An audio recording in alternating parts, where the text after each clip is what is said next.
Discipline is a virtue that a person or someone must possess.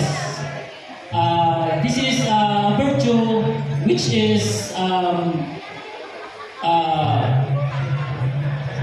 gaining knowledge.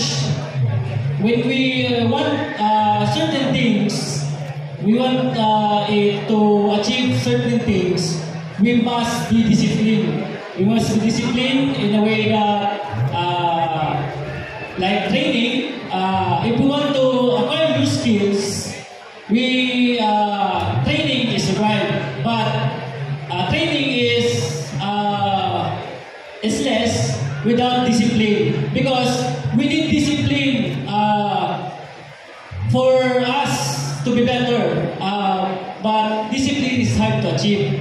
Hard to achieve because we, human beings, are prone to the self-control. Self-control is a vital role in discipline. We need to control ourselves, control the things, set aside the things that hinder the goals. Discipline, that's why discipline is very important. Thank you and good. Thank you so much. The second